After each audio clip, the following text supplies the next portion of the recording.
Bonjour, c'est Julien, votre apiculteur. Pour cette nouvelle saison, je vous propose un format un peu différent.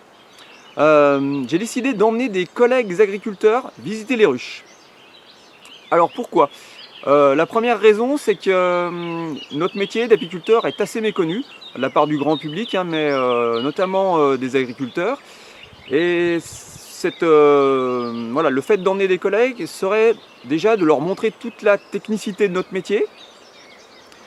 Et puis la deuxième raison, c'est que du coup, par cette petite visite sur les ruches, ça permettra d'enclencher un dialogue, un échange sur les, les pratiques agricoles, qu'est-ce que ça a comme conséquence sur le métier d'apiculteur et aussi du coup sur la biodiversité, puisque nous, apiculteurs, nous sommes les témoins de ce qui peut se passer sur la biodiversité et notamment sur les insectes pollinisateurs. Voilà, donc pour ce premier épisode, je vous propose d'aller voir Guillaume qui est éleveur en vaches laitières, voilà, sur une exploitation, une ferme juste à côté. Et on va notamment discuter avec lui parce que je ne sais pas si vous le voyez derrière moi, mais devant les ruches, le pissenlit est en fleurs. Et puis tout au fond aussi, il y a une haie, et on voit en fleurs, il me semble, des merisiers. Il y a aussi tous les pruneliers qui sont en fleurs en ce moment. Et donc on va pouvoir discuter avec Guillaume de quels sont les impacts de ces pratiques agricoles sur ces fleurs-là qui sont super importantes en ce moment pour la biodiversité et pour les abeilles. Allez, c'est parti!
Voilà, donc je suis avec Guillaume qui va nous présenter vite fait sa ferme. Alors je m'appelle Guillaume, je suis éleveur laitier en Haute-Savoie, j'ai 50 vaches laitières. Je suis adhérent à une coopérative laitière, on livre notre lait en tome de Savoie IGP, système traditionnel pour la Haute-Savoie, foin, herbe, céréales. D'accord. Donc on est autour de ta ferme là, il y a les vaches qui sont derrière nous. Donc du coup, tu peux nous expliquer vite fait ton système cultural, c'est-à-dire qu'est-ce que tu produis, est-ce que tu es en autonomie pour ta ferme, etc. quoi. D'accord. Voilà, tes surfaces. Ouais. Alors on travaille 80 hectares, il y a 50 hectares de prairies naturelles, il y a une dizaine d'hectares de maïs, une dizaine d'hectares de céréales qui sont entièrement autoconsommés pour l'alimentation des vaches. Et puis une dizaine d'hectares de prairies temporaires. D'accord. Tout est dédié à l'alimentation des vaches. Donc tu as 50 hectares en prairie naturelle, Oui. pas artificielle. Non. D'accord. Et du coup, en pâture, autour de ta ferme, parce que tu sens là, on voit il y a des vaches qui sont sorties là.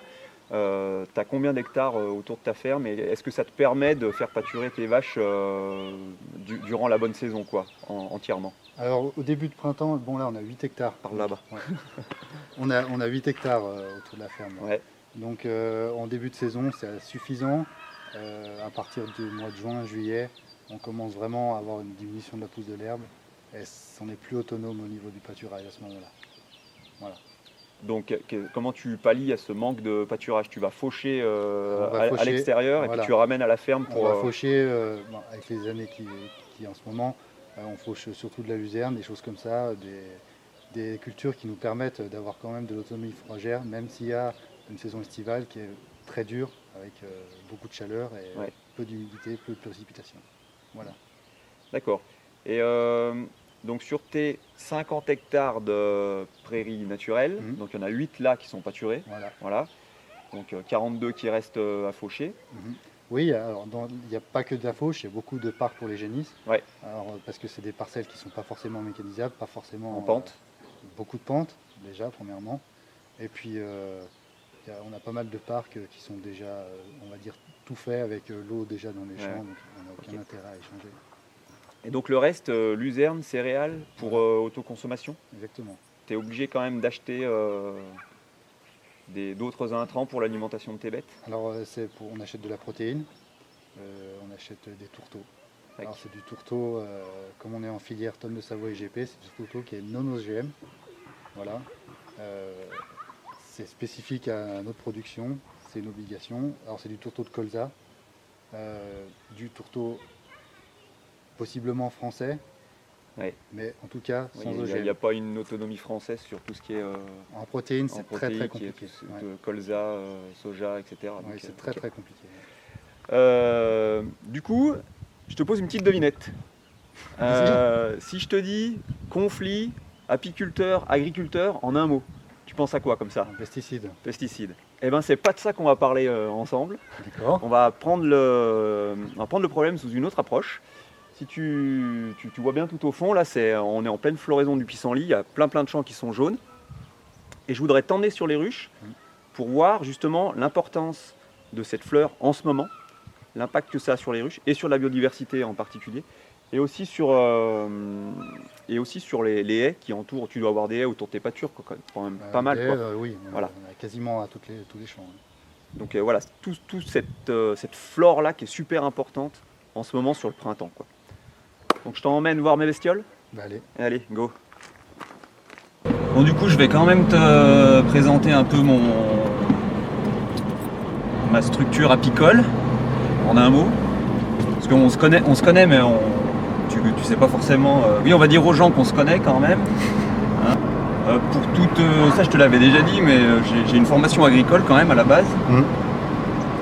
J'ai fait un BTS agricole, j'ai fait mes 2 ans de stage en production laitière, j'ai fabriqué du reblochon, de la tome, des mentales. Et puis mon grand-père avait des vaches. Et puis après je me suis un peu perdu, j'ai fait du sport pendant plusieurs années. Et voilà, puis je suis revenu à l'apiculture. Et du coup là aujourd'hui je gère à peu près en saison, ça fluctue dans la saison, mais je gère entre 300 et 400 ruches. C'est quand même autre chose que 50 vaches laitières. Hein. Ouais, si on veut, ouais. Et puis, donc je produis du miel. Et je me suis diversifié. Je vends aussi des essaims, beaucoup pour les apiculteurs de loisirs, les apiculteurs amateurs. Je me suis mis à faire du pollen et de la propolis pour diversifier. Et on transforme aussi une partie du miel en pain d'épices à partir de cette année. D'accord. Voilà. Après, j'ai un format qui est vraiment très local. J'ai des collègues qui sont vraiment des grands transhumants qui font des bornes et des bornes de route pour aller à la ressource et vraiment faire du miel. Moi, j'ai choisi un format assez local, très local. Là, toutes les ruches que j'ai en ce moment, elles sont dans un rayon de 15 km autour de chez moi, quoi, à peu près. Ce qui fait qu'au printemps, où on a le plus de travail, je fais très peu de kilomètres. Et en fait, les ruches restent 9 mois ici, où elles passent l'automne, l'hiver, elles font le printemps, des fois du miel de printemps si ça marche, on va en parler, et puis elles font l'acacia.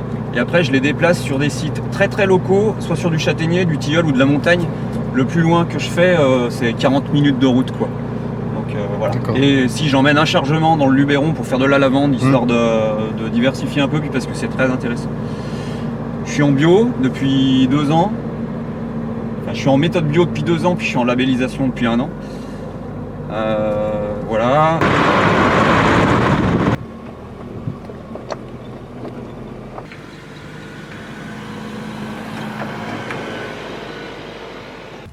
Alors, on va s'équiper.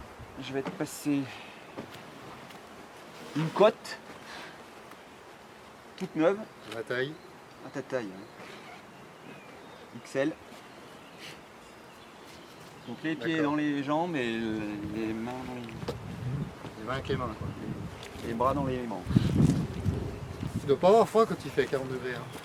Ah bah quand il fait 40 degrés, moi je suis en string dessous. Hein. Ouais.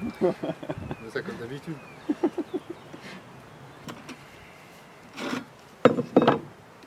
Elle me va, c'est bon. Elles sont pas trop mauvais. Ça va, Je l'ai pas lavé depuis l'an dernier. ça va que je suis poli, on va dire. Les gants. Tiens les gants, taille 9. Non, Oui, taille 9, ouais. c'est petit. Donc là, elle peut pas traverser avec ça. On verra. Monsieur fait des vannes, d'accord. T'as un peu la trouille? Franchement, c'est pas un serpent, une vipère, ce que tu veux, ça me fait rien. Ah ouais. Mais non, mais tu vois, c'est psychologique, je sais pas. Hein. Parce que j'ai été agressé par une abeille étant jeune, je vois. Donc voilà, là on est sur comme je te disais, sur un rucher où là elles passent l'hiver, elles font le printemps, sur le miel de pissenlit, enfin sur le pissenlit, sur les arbres fruitiers sauvages qu'il y a derrière. Et ce qu'il faut savoir, c'est qu'une ruche, c'est jamais figé dans le temps. C'est quelque chose qui est évolutif sur l'année. L'hiver, en décembre, janvier, la population est au plus bas, il y a 10 000 abeilles dans la ruche. Et puis là, on est sur le printemps, où la population est en train de croître. Et c'est pour ça que toute la diversité florale est très très importante en ce moment, parce qu'elles ont vraiment besoin de ressources en sucre, c'est-à-dire en nectar, c'est ce qui fait le miel derrière pour nous, pour elles aussi d'ailleurs d'abord. Et surtout une diversité, elles ont vraiment besoin d'une diversité de viande nécessaire, et c'est le pollen. Et donc le pollen, là, on le trouve dans le pissenlit, puis tous les fruitiers autour et un peu les fleurs des sous-bois des champs. Voilà, c'est vraiment une période vraiment clé sur les ressources, quoi. Et d'ailleurs, c'est un parallèle aussi avec les autres insectes pollinisateurs qui en ce moment ont vraiment aussi besoin de cette ressource pour pouvoir vivre. S'il n'y avait pas de ressources florales et diversifiées en ce moment, il y aurait très peu de biodiversité au niveau insectes. Ça dure quoi? Ça dure 1 mois, 3 semaines? Ces floraisons-là, cette période clé là où tu me dis que... En fait, du 15 mars au 15 avril, il y a vraiment, ici en Haute-Savoie, sur le lieu où on est là, il y a vraiment une grande diversité de fleurs. On n'est pas à plaindre, faut l'avouer quand même. Hein.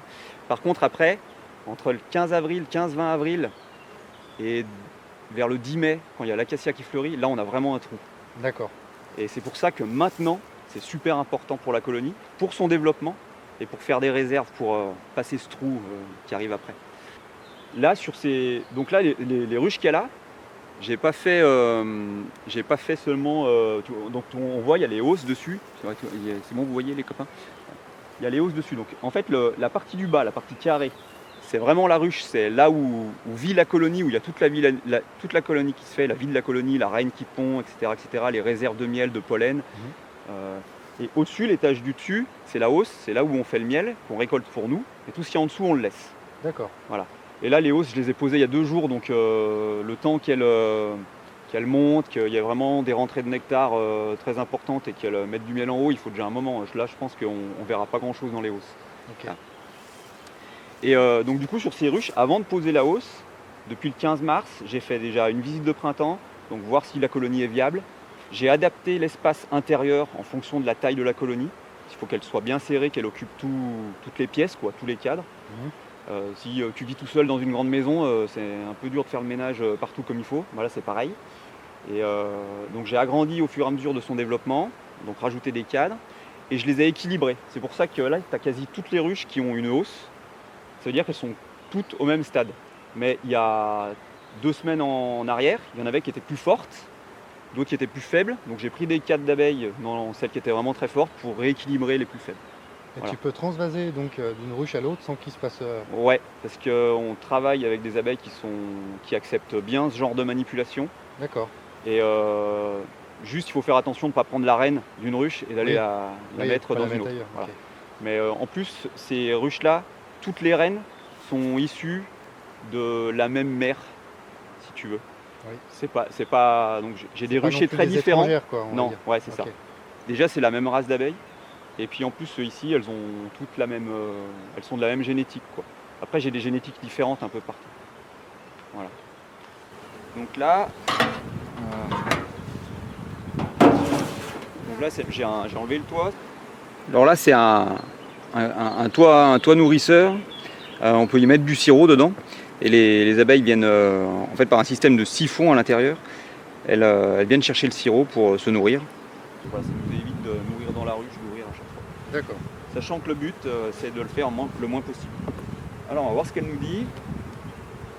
Voilà, bah, tu vois, je l'ai mis il y a 2 jours et malgré tout, il y a déjà bien du monde dedans. Donc là, c'est la hausse. C'est là où elles vont mettre le miel qu'on récolte nous.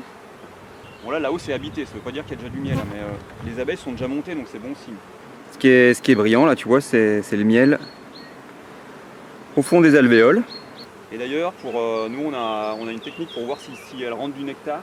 Parce que le nectar, quand elle le rentre, il est très très chargé en humidité. Et quand tu fais ça, tu vois, voilà, C'est des pleins. ça pisse. Et vas-y, sans l'odeur. Moi, tu pourras pas goûter là. T'es sûr que tu vas en avoir plein le nez qui vont venir lécher là après. Là, on va enlever la hausse. Tu fais quelque chose? Non, tu fais rien. Ok. T'es en vacances. Donc, la grille à reine. Je l'enlève. Alors là, j'ai pas enfumé, tu vois. Tu peux approcher un peu ta tête et sentir. Ouais, ça sent vraiment. Ça sent quoi? Ça sent pas le miel pour dire. C'est un floral, mais je sais pas te dire quoi. Moi, je trouve que ça sent un peu la vieille chaussette. Il y a des apiculteurs qui disent ça. Ouais, le miel de pissenlit, ça sent la vieille chaussette. Non, bah, j'aimerais bien que mes chaussettes sentent comme ça. Alors, voilà, une ruche, c'est foutu comme ça. Bon, devant, t'as vu, il y a la porte d'entrée, les abeilles sortent et rentrent, etc. Là, c'est ce qu'on appelle le corps de ruche. Donc, c'est là qu'il y a toute la vie de la colonie. Les ruches modernes fonctionnent par cadre.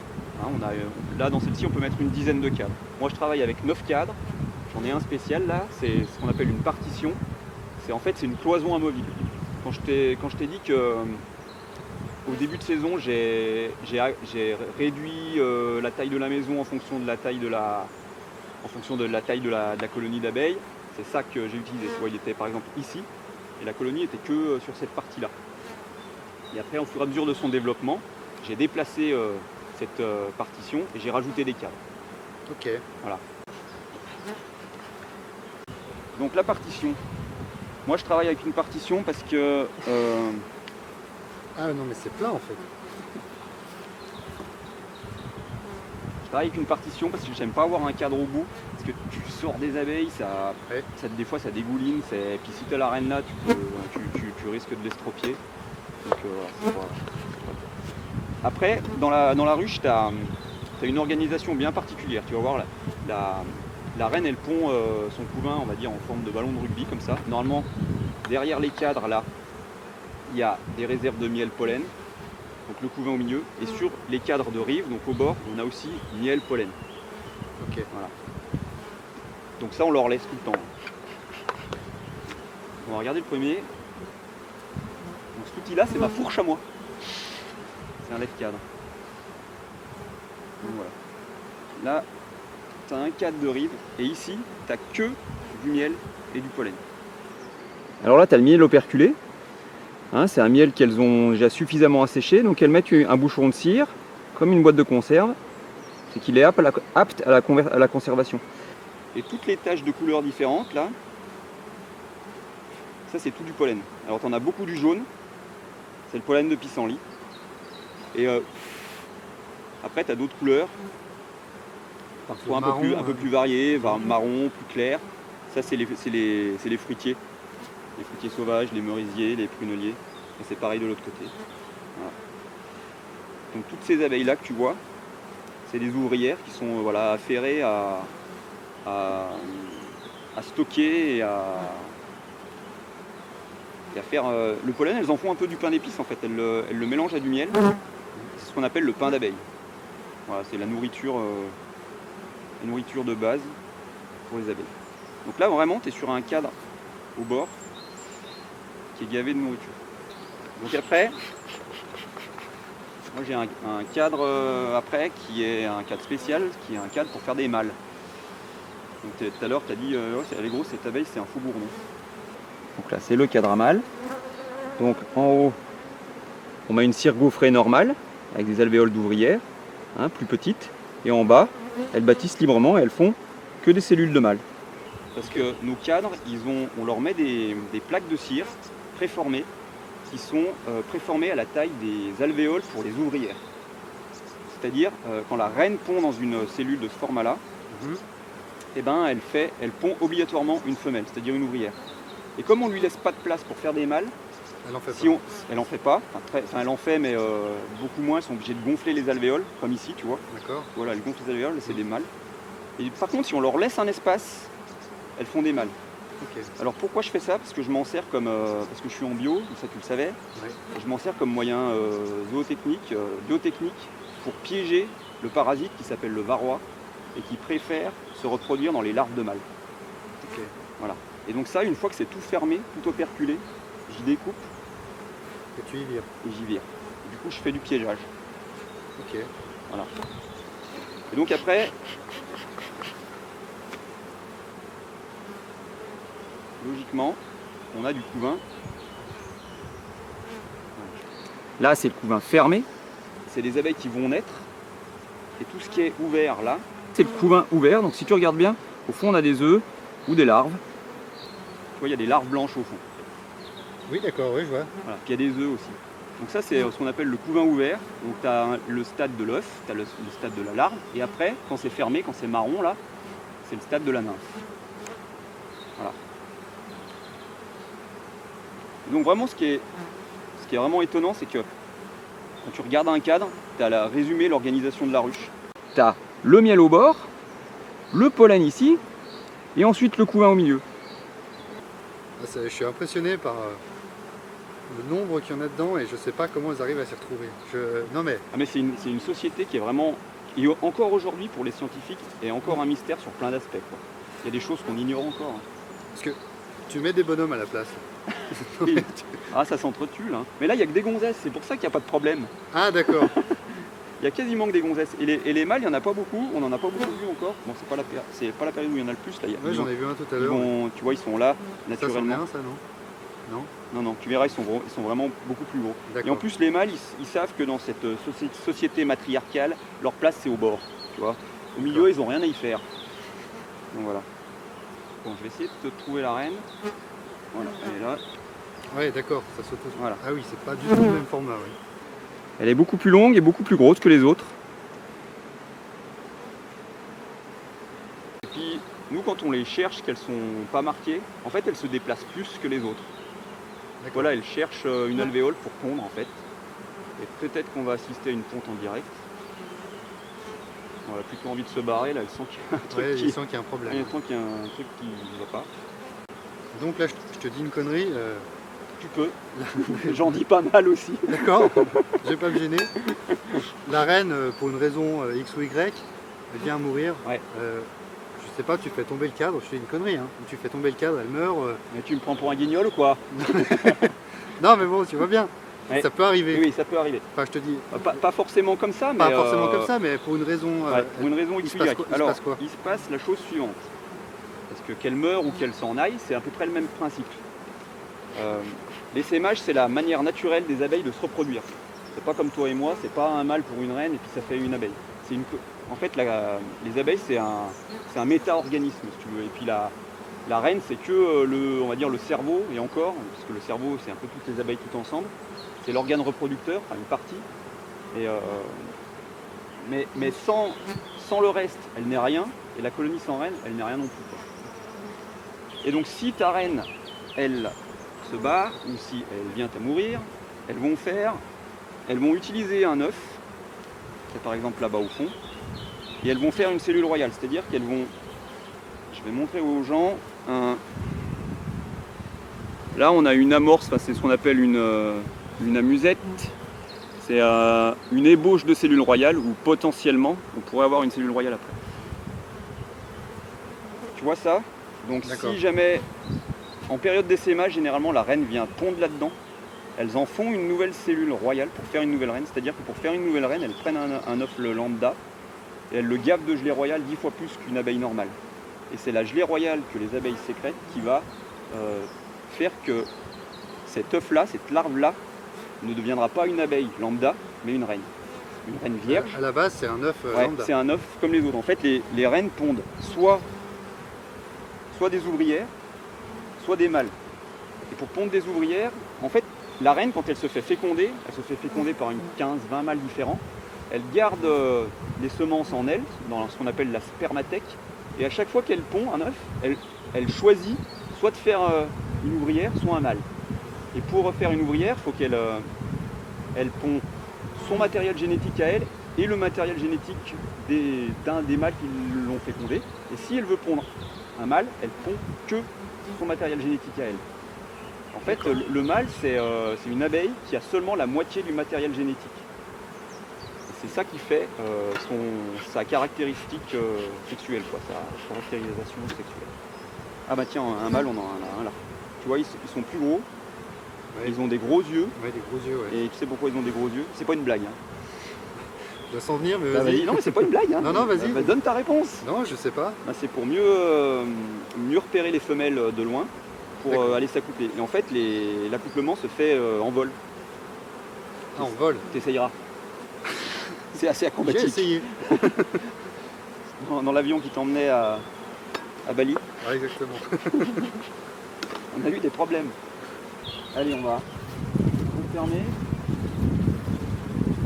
On remet la grille à reine. Alors oui, je t'ai pas dit, la grille à reine, en fait, t'as vu, la reine est plus grosse que les autres abeilles, que les ouvrières. Et c'est pour qu'elle reste vraiment confinée, c'est le cas de le dire, dans le corps de ruche. Pas qu'elle monte pondre dans la hausse, parce que nous, dans la hausse, on veut vraiment que du miel. On remet la hausse. Et on met le toit. Alors déjà, je vais te demander tes impressions. Ton appréhension de départ déjà. Non, c'est pas une appréhension, mais tu vois, c'est con, j'ai l'habitude de travailler avec des grosses bestioles et c'est des petites qui m'impressionnent parce que je connais pas, c'est comme tout le monde. Ouais. C'est uniquement de la méconnaissance, je connaissais pas, donc un petit peu peur, ouais, ça pique les abeilles. Moi, Ouais. les grosses Ah bestioles, bah, j'ai j'aurais dû te faire l'habitude, piquer un peu pour voir, tu vois, pour que tu Ouais, ressentes mais vraiment ce que je suis c'est. étonné que tu l'aies pas fait d'ailleurs. Tu ça voulais que je m'étonne. m'assoie cul nu sur la ruche pour. Ouais, voilà, on va passer les piqûres. Mais non, je suis assez impressionné de l'organisation que ça a. Et bon bah tu vois, là je t'ai emmené sur ce rucher parce que c'est mon meilleur rucher de printemps. C'est là où j'ai le plus de ressources. Donc là on est sur un champ de pissenlit. Bon là ça commence à être la fin. Le pissenlit c'est ces fleurs là. Parce qu'en fait ça c'est pas une fleur, c'est plusieurs fleurs. Quand tu enlèves les deux petits pétales là, tu vois tout l'organe reproducteur. Ouais. En fait, ça c'est une fleur. Ça, c'est une fleur. C'est pour ça qu'il y a toutes les graines là, enfin tous les fruits, les akènes, il y a tout ça. Les anciens apiculteurs, tous les anciens que je croise, quand je discute avec eux, ils me disent oh mais moi la pète toi. Ils me disent mais il n'y a plus de fleurs. C'est vrai, dans un sens. En fait, le pissenlit, c'est la seule fleur des champs qui nous reste. Parce que après, tu peux le dire toi-même, combien de coupes tu fais dans une prairie naturelle, on va dire. Prairie naturelle, entre 2 et 3, après artificielle, c'est 3 ou 4. Ouais, mais en artificiel, moi je m'en fous, il n'y a pas de fleurs dedans. Ouais. Et, mais ça, tu peux, enfin moi je connais un peu la réponse, je la connais la réponse. Tu peux expliquer aux gens pourquoi vous faites ça. Parce que les paysans, ils fauchent 4 fois dans l'année, il n'y a plus de fleurs. Oui, c'est vrai, enfin, je ne fais pas une critique, c'est un constat. Et je sais d'où il vient ce constat. Mais tu peux expliquer justement aux gens pourquoi vous fauchez 2, 3, même parfois 4 fois, quoi, certains. Quoi. Alors c'est simple, c'est pour avoir du fourrage de qualité. On cherche toujours le meilleur compromis entre la quantité et la qualité. Et disons qu'en fauchant au bon stade, on s'assure d'avoir derrière une production qui va suivre, parce qu'on aura des fourrages appétants, avec, en pouvant se passer de concentré, que ce soit en azote ou en énergie, parce que déjà ton aliment de base, qui est le foin, ou le regain, si c'est la deuxième ou troisième coupe, il est déjà juste génial, juste déjà de très bonne valeur. Donc ça, il faut l'expliquer aux gens. Moi, tu vois, les apiculteurs qui me disent ça, c'est vrai qu'on n'a plus de sainfoin dans les champs, on n'a plus de lotier, on n'a plus de scabieuses, on n'a plus... bon, je ne suis pas botaniste, hein, j'en connais quelques-unes, mais voilà, c'est important de l'expliquer. Pourquoi. Il y a aussi le fait que la mécanisation vous permet aussi maintenant de faucher beaucoup plus que mon grand-père qui fauchait 2 fois dans l'année. Il faisait les foins et les regains et c'était réglé, quoi. Et moi, ce que je voulais juste que les agriculteurs prennent conscience, c'est que cette fleur-là, le pissenlit, c'est la seule qui nous reste et elle est super importante.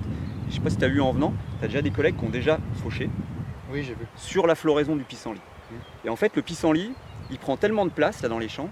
Alors, j'ai pas retrouvé, j'avais lu quelque part le nom de la substance que le pissenlit sécrète qui, en fait, empêche l'herbe autour de pousser, de prendre de la hauteur. Donc, en fait, si vous attendez que le pissenlit soit fané, l'herbe, elle n'aura pas plus poussé. Et là, vous pouvez y aller. Et moi, ce que j'aimerais vraiment, c'est qu'on arrive à diffuser cette information que cette fleur-là, elle est pour nous très importante. Mais à la limite, moi, si je ne suis pas apiculteur, je finis maraîcher ou je ne sais pas quoi, je trouverai un autre boulot, je vais m'en sortir. Mais toute la biodiversité, les bourdons, les abeilles sauvages qui ont vraiment besoin, elle est hyper importante pour eux, celle-là en ce moment. Parce qu'il n'y a pas que les abeilles domestiques, les nôtres, qui le butinent. Et si on enlève ça, on ampute une énorme ressource de nourriture pour les abeilles. Et enfin, pour les insectes pollinisateurs en règle générale. Tu vois, devant chez toi, là, on parlait ce matin là, je t'ai posé la question, est-ce que tu achètes des intrants protéiques pour tes vaches? Tu m'as répondu tourteau de colza, voilà. Et en fait, nous, ça nous arrive de nourrir les ruches, mais si on a, parce qu'on a un creux après le pissenlit, où vu qu'il n'y a plus de prairies naturelles qui poussent avec toutes les autres fleurs, on a un peu l'aubépine qui traîne, les troènes, mais s'il ne fait pas très beau, en plus ça ne fait pas des rentrées de nectar suffisantes. Si on n'a plus le pissenlit où elles amassent du pollen et du nectar pour passer ce creux, on est mort, on est obligé de mourir. Et ici l'an dernier, donc je travaille, c'est un agriculteur qui me prête le terrain, et j'en ai discuté avec lui, et il m'a dit ah, t'as vu, j'ai pas fauché pour le pissenlit. Et ça a été mon meilleur coin l'an dernier, on a vécu une année très très difficile au niveau ressources, c'est le seul rucher que j'ai pas nourri. Et j'ai un autre rucher à 10-15 km où là, il y avait, je sais pas, 10-15 hectares de pissenlit autour. Ça commençait à être en fleurs, ça a été tout fauché. Et là, j'ai vu tout de suite la différence. Les ressources ne sont pas rentrées. Et celui-là, je l'ai nourri 3 fois pendant la période mi-avril, mi-mai, pour que mes abeilles ne crèvent pas en fait. Alors qu'ici, j'ai pas eu besoin. Et parce qu'il faut expliquer aux gens aussi, nous, ça nous arrive de nourrir. C'est pas pour faire du miel, ça nous fait pas plaisir. Et en plus en bio, on avait de la difficulté à trouver du sucre européen. Donc ça venait d'Amérique du Sud, Amérique du Sud. Un joli lapsus. Donc moi j'ai pas envie de nourrir potentiellement mes abeilles sur la déforestation de l'Amazonie, quoi. Et donc maintenant on arrive à trouver du sucre européen, de betterave. C'est vraiment en cas de disette, en cas d'extrême nécessité. Surtout en bio, nous on a vraiment un cahier des charges très très strict sur le nourrissement. On n'a pas le droit de nourrir 15 jours avant le début de la mielée où on va faire du miel. Par exemple, l'acacia, admettons, il débute au 15 mai, c'est facile à calculer. Je n'ai pas le droit de nourrir au 1er mai. S'il fait 15 jours de temps dégueulasse, si mes ruches n'ont pas de réserve, ça va coincer, quoi. D'accord. Voilà. Est-ce que toi, ça t'est arrivé de faucher pendant la floraison du pissenlit? Honnêtement, tout jaune comme ça, j'ai peut-être certaines années, c'est clairement pas toutes les années. J'ai eu fauché tôt, une petite surface, c'était parce qu'il fallait mettre un maïs derrière, voilà. Ouais. Mais jamais je fauche déjà. Là tu vois, on est en pleine floraison, on est quoi, le 8 avril, un truc comme ça. C'est ça, ouais. Bon, l'herbe elle nous arrive à la cheville, techniquement déjà ça rime à rien de faucher. Ouais. Donc ouais, voilà, c'est juste le message que je voudrais faire passer, qu'on essaye d'attendre on essaye d'attendre qu'il y ait les 3/4 des pissenlits qui soient comme ça. Après, je sais qu'il y a la météo qui joue, mais ça serait vraiment super favorable pour nous et puis pour les insectes pollinisateurs en règle générale. Et du coup, on a beaucoup parlé du pissenlit. On a vu dans la ruche qu'il y avait des couleurs de pollen différentes. Il y a aussi on doit en voir des fruitiers là, un peu des arbres fruitiers sauvages, hein, je parle, autour de nous. On n'en a pas trop parlé des arbres fruitiers, donc des haies. Donc du coup je t'ai tourné une petite vidéo pour t'expliquer un peu l'importance des haies et des arbres en ce moment, parce que on va pas se mentir, en Haute-Savoie on est quand même assez bien garni en arbres fruitiers sauvages, merisiers, pruneliers, grâce à toutes les lisières de bois. Mais il y aurait peut-être des choses à améliorer. Donc je te laisse regarder la vidéo et puis si tu veux bien, on en reparle chez toi à ta ferme au retour. D'accord. Ça marche? Allez, bon visionnage, à plus. Bon, Guillaume, je voulais t'emmener sur un endroit comme celui-là, mais bon, je sais que tu as un métier, hein, t'as pas que ça à faire, de te balader avec moi, voir les petites fleurs. Donc je te fais cette petite vidéo parce que dans ton explication de départ, tu disais que tu avais beaucoup de haies qui entouraient tes parcelles, notamment de pâturage. Alors souvent, les agriculteurs, vous faites la confusion entre ce qu'est une haie et une lisière de forêt. Donc là, derrière moi, on est sur une lisière. Derrière, c'est un milieu forestier. Donc on n'a pas tout à fait les mêmes essences d'arbres, d'arbustes que dans une haie. Même s'il y en a des similaires. Hein. Là, on a donc ce qui est en fleurs derrière moi, on a du prunelier, qui est super important pour les insectes pollinisateurs en ce moment. Mais on n'a pas toutes les essences d'arbres et d'arbustes qui sont super importantes pour les insectes et notamment les abeilles, et qu'on retrouve dans la haie. Voilà, alors derrière moi, on a un vrai exemple de haie, c'est-à-dire une rangée d'arbres et d'arbustes qui séparent deux parcelles. Au-dessus, hop, là, une prairie. Et puis en dessous, il y avait du maïs l'an dernier. Donc vraiment, voilà, une séparation de parcelles agricoles par des arbres et arbustes. On va aller voir ce qu'il y a dedans. Donc voilà, on commence par toutes ces fleurs blanches, là on est début avril. Donc ça c'est tout ce qui est prunus, donc prunelier. Bon, après la suite je connais pas trop, mais je sais que non, c'est pas tout en fleurs, mais là-dedans on peut trouver de l'aubépine, on peut trouver de l'érable champêtre. Donc là on a un merisier pareil, avec beaucoup de fleurs. Et je sais que là-bas au fond il y a des pommiers sauvages. Alors c'est pas encore en fleurs les pommiers sauvages. Il y a des troènes qui sont en fleurs plus tard, fin avril, début mai. Ouais, là on est gavé de pruneliers. Là, là-dedans ça zonzonne.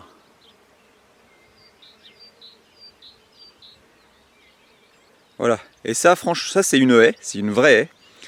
Et c'est plutôt rare hein, comme type de végétation, parce qu'on a beaucoup de forêts chez nous, beaucoup de lisières, mais par contre, de la haie comme ça, avec cette richesse-là, on n'en a pas beaucoup.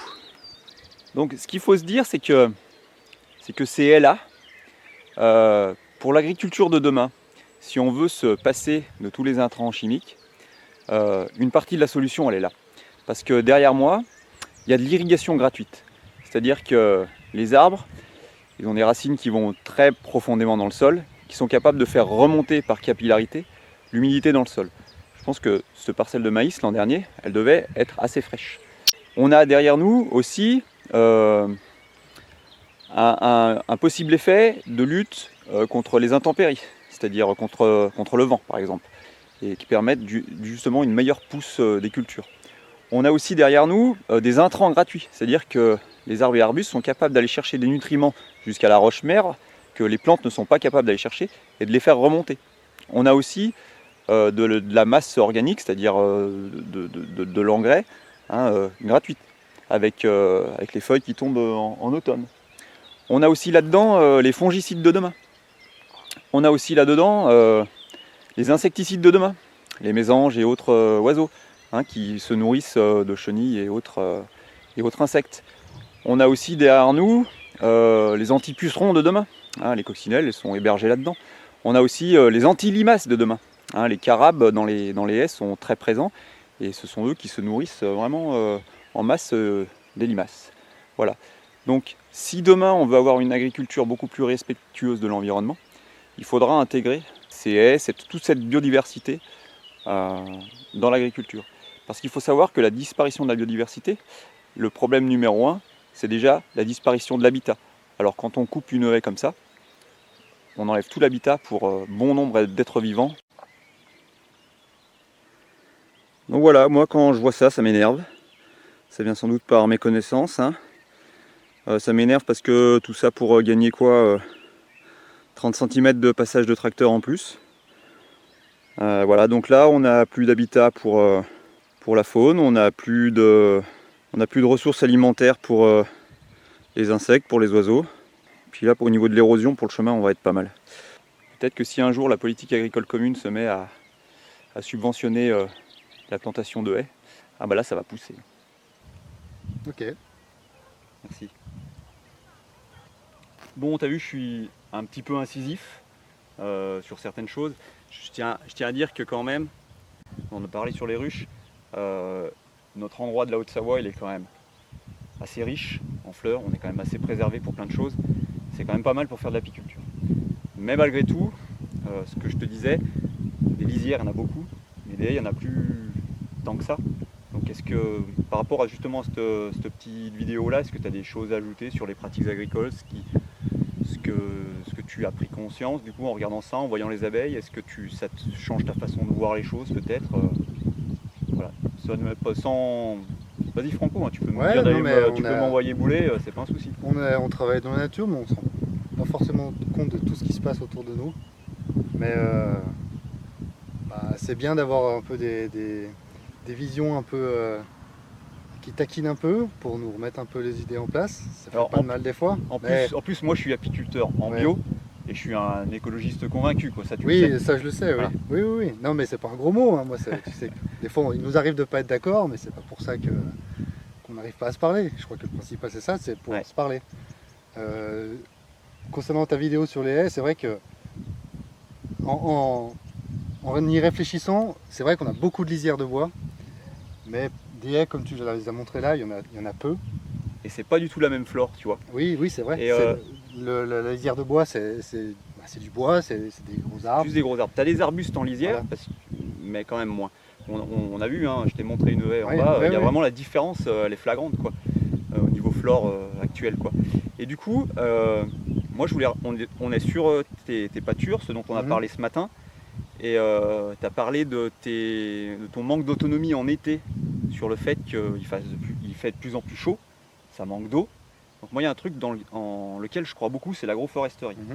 Et cette agroforesterie là, par exemple, tu vois, sur tes parcelles en pâture, sur ce fait que ça manque de fraîcheur, d'eau en été, est-ce que ça serait quelque chose que tu envisagerais, sachant que donc ça reste tout le temps en pâture, ça t'enquiquinerait pas pour passer le tracteur, on va dire, et sachant que ça serait à double apport pour toi, et puis pour la biodiversité, et puis pour moi, si jamais tu vois, tu mettais parce que t'en fais un peu de l'agroforesterie, mais c'est un petit peu limité, hein.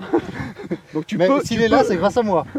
C'est ça. Bien. Celui-là, on s'en fout pour les abeilles, il fait rien, il fait que des noix. Je comprends. Mais à la limite, il n'y a pas que les abeilles. Enfin, ce qui est intéressant dans l'agroforesterie, c'est que ça peut être une valeur ajoutée. Comme tu vois, moi je te parlais de diversification, faire des essaims, faire du pollen. Ça peut être en agriculture une diversification. Tu peux faire du noyer, des bénisteries. Si tu as envie de faire des fruits, tu peux faire des noix, tu peux faire des pommes, tu peux faire des poires. Ici, on en fait pas mal.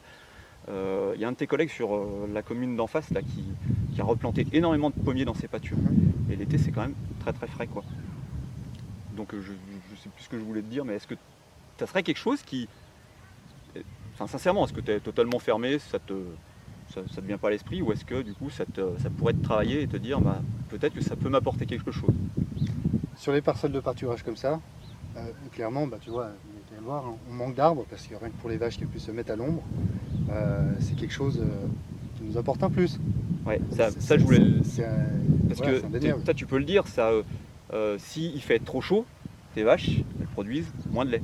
Oui, c'est comme tes abeilles ou je sais pas quoi. Nous, quand il fait super chaud... elles produisent à fond, c'est pas le bon truc. Non, quand il fait vraiment très chaud, elles sortent plus, elles ventilent la ruche pour la rafraîchir, et ça produit beaucoup moins de miel, quoi. Typiquement, nous, en dessous de 25 degrés, une vache, elle est pas bien, elle préfère être à moins 10 qu'à 25 degrés. Les moins 10, c'est mort. À choisir entre une pâture et le bâtiment, elles vont se mettre au frais dans le bâtiment parce qu'elles y sont bien. Et si tu avais des haies tous les... Là, typiquement là, le long de ta clôture, si tu avais une haie comme le noyer qui t'apporte vraiment de la fraîcheur pour tes vaches de l'autre côté, est-ce que ça serait quelque chose qui t'intéresserait? Bien sûr. Bien sûr, je te parlais du noyer là parce que on l'a laissé parce que tu vois, il est en séparation, il y a un parc en barbelé, il nous gêne pas le machin. Il est là, on le laisse, Ouais. ça fait un peu d'ombre, les vaches se mettent dessous. Après, c'est clair qu'en limite de parcelle, les haies ne nous dérangent pas. Enfin, moi, à mon avis, pour ce qui est mon cas, elles ne me dérangent pas. Si tu avais de l'agroforesterie, je sais pas, tous les 60 mètres là, avec des mélanges d'essence, avec des fruitiers, avec des arbres pour du bois d'œuvre, des arbres pour du bois de chauffage, des arbres pour fruitiers, enfin une diversité, pour nous ça serait tout bénéfique et pour la biodiversité aussi. Mais c'est surtout pour ce que ça peut vous apporter à vous, en fait, ce que Je comprends. on en plante ou pas. Allez, Je t'engage là hein. Ah mais moi ça me fait pas peur de creuser. Ça c'est toi. Bon, voilà, on va terminer cet épisode avec Guillaume sur cette image optimiste. Hein. En tout cas, je te remercie beaucoup d'avoir accepté l'invitation et d'avoir pris une journée pour faire ça. Et pour nous, je vous donne rendez-vous pour un prochain épisode. Ça sera une surprise. Je ne sais pas encore qui je vais amener. Je sais pas du tout. Je vais me retrouver quelqu'un. Tu vas le payer grassement comme moi aussi ou... C'est ça. D'accord, tu vas trouver. Allez, sur ce, à plus dans ma ruche. Ciao. Au revoir.